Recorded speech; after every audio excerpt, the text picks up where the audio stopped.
오늘 아침에는 베드로전서 2장 1절부터 3절까지 있는 말씀을 어제 아침에 보았고요. 오늘 아침에는 4절부터 8절에 있는 말씀을 두 번째 시간으로 하나님의 소유된 백성의 모습을 보겠습니다. 제가 말씀을 봉독합니다. 4절부터입니다. 사람에게는 버림받아 되었으나 하나님께는 택하심을 입은 보배로운 산돌이신 예수께 나아가 너희가 산돌같이 신령한 집으로 세워지고 예수 그리스도로 말미암아 하나님이 기쁘게 받으실 신령한 제사를 드릴 거룩한 제사장이 될지니라. 성경에 기록되었을 때 보라 내가 택한 보배로운 모퉁이 돌을 시온에 두노니 그를 믿는 자는 부끄러움을 당하지 아니하리라 하였으니 그러므로 믿는 너희에게는 보배이나 믿지 아니하는 자에게는 건축자들이 버린 그 모퉁이 그 돌이 모퉁이의 머릿돌이 되고 또한 부딪히는 돌과 걸려 넘어지게 하는 바위가 되었다 하였느니라. 그들이 말씀을 순종하지 아니함으로 넘어지나니 이는 그들을 이렇게 정하신 것이라. 아멘. 자, 이 시간 이 아침에는 하나님의 소유된 백성들의 내적인 모습을 1절부터 3절까지 들려주셨다면 4절부터 8절까지 있는 말씀은 산돌 대신 예수 그리스도와의 나와의 관계성, 외적인 삶에 보여주는 것을 사실은 지금 설명하고 있는 것입니다. 자, 말씀을 좀 보면요. 4절부터 시작해서 5절까지 산돌 대신 예수님에 대해서 먼저 설명하고 있죠. 베드로는. 자, 너희가 버림받은 예수, 그들은 버렸습니다. 그래서 십자가에 못 박게끔 했고 또 예수님을 모르는 것도 역시 예수를 버린 것과 똑같은 상황이죠. 그렇게 너희가 버린 돌이 마치 하나님께서 보배로운 산돌로 인정하셨다, 만드셨다는 거죠. 그래서 예수 그리스도를 너희가 버린 돌이 산돌이 됐다.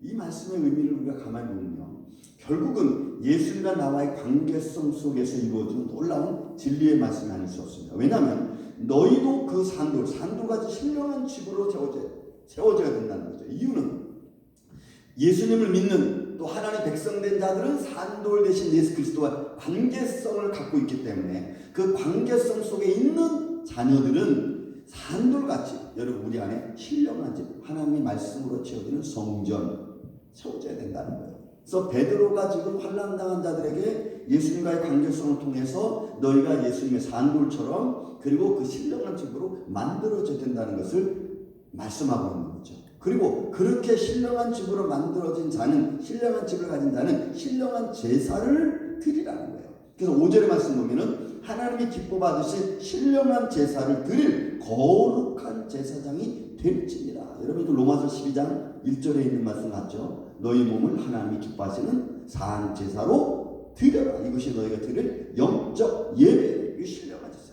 그리고 하나님이 기뻐하는 제사예요. 그리고 그 제사를 드리는 자가 여러분 놀랍게도 제사장입니다. 그래서 우리가 베드로가 우리를 향해서 말하기를 너희는 제사장이라고 표현했죠. 오늘 본문의 말씀 보면 9절 10절에 있는 말씀 너희는 택하신 족속의 왕같은 제사장이라 이런 표현하고 이 말을 미리 지금 하고 있는 거죠. 미리 신령한 제사를 드릴 수 있는 자는 구약에서는 제사장밖에 없어요. 제사장만이 하나님께 산 제사를 드릴 수 있어요. 그래서 그 신령한 제사를 드릴 수 있는 바로 내 몸, 그리고 그걸 드릴 수 있는 자는 바로 제사장이다. 누구와 같이? 여러분 예수 그리스도와 같이. 여러분 예수님이 신령한 제사를 하나님께 드렸고 제사장의 모습을 가진 것처럼 너도 예수님과 닮은 모습으로 신령한 제사를 드려야 되는 거예요. 그런 여러분 베드로가 지금 환난당한 성도들에게 그런 믿음을 지키고 그 믿음을 지키면서 나아가는 그 삶이 그 믿음을 지키면서 주님께 나아가는 그 삶이 신령한 제사와 같다는 거죠. 그러면 우리가 영적 싸움에서 매일매일 승리해야 될 아주 중요한 것은 그 삶 자체가 신령한 길로 나아가는 신령한 제사로 제사장의 모습을 가지고 모든 세상 것을 이기고 나아가는 그런 모습과 여러분 같다는 거예요. 그러니 이 시대에 우리의 삶이 얼마나 중요한 것인가 알 수 있는 거죠. 성경에 기록했습니다. 6절에 보니까 그를 믿는 자는 부끄러움을 당하지 아니하니라. 주님께서 우리를 그렇게 높여주시고 이제 그 마지막 때 우리가 하나님의 나라의 영광을 볼 때에는 우리를 흉보고 우리를 손가락질하고 우리를 멀리했던 사람들 앞에 우리가 당당하게 설 겁니다.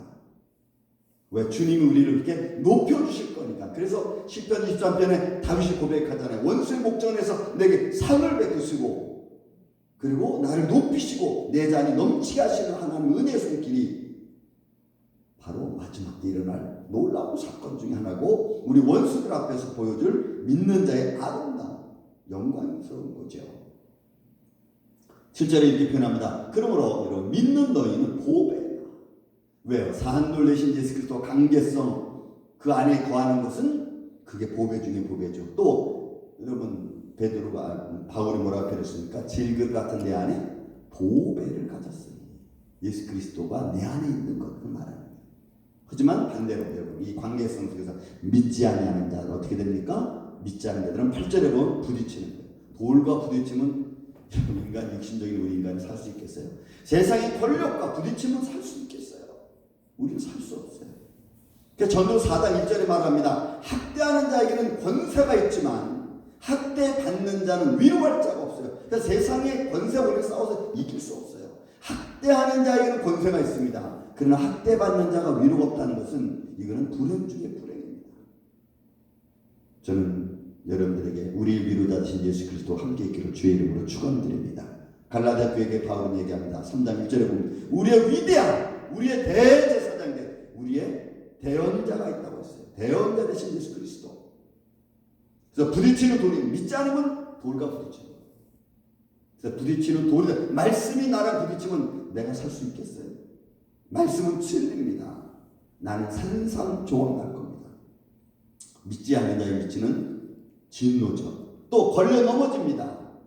그 진리를 넘을 수 없어요. 내가 어떤 수단과 방법, 변명을 해도 진리를 넘을 수 없습니다. 내가 예수를 믿지 않은 벌에 대한 것은 우리가 어떤 방법을 해도 그 진리를 넘어갈 수 없어요.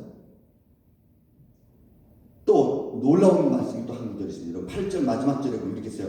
그들이 말씀을 순종하지 아니함으로 넘어지나니 이는 그들을 이렇게 정하신 것이라. 여러분 이게 놀랍습니다. 그래서 이거 믿는 것과 믿지 않는 우리는 잘 모릅니다. 하나님은 아신다는 거죠. 온 세상에 복음이 전파됐습니다. 여러분 지금도 말씀이 전파됐지만 믿는 자가 있고 믿지 않는 자가 있습니다. 우리는 모르지만 전능하신 하나님은 아십니다.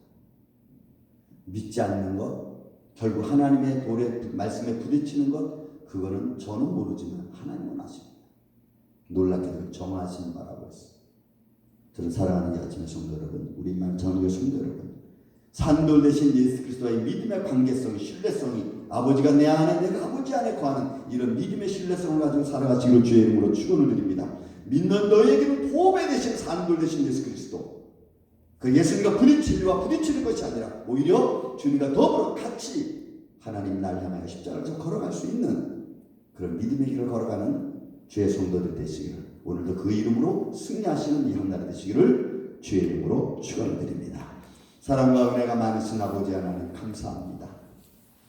우리의 외적인 삶의 모습에서도 예수님과 함께하는 그런 믿음의 삶이 되게 하여 주옵소서. 질그릇 같은 우리 인생에 보배 되신 예수 그리스도를 담은 것 감사합니다. 그리고 그 안에서 십자가 바라보고 날 달려가게 하여 주옵소서. 진리와 부딪히지 않고 또 십자가와 부딪히지 않도록 우리를 주의 장종 안에 붙들어 주시옵기를 원하오며 예수님의 이름으로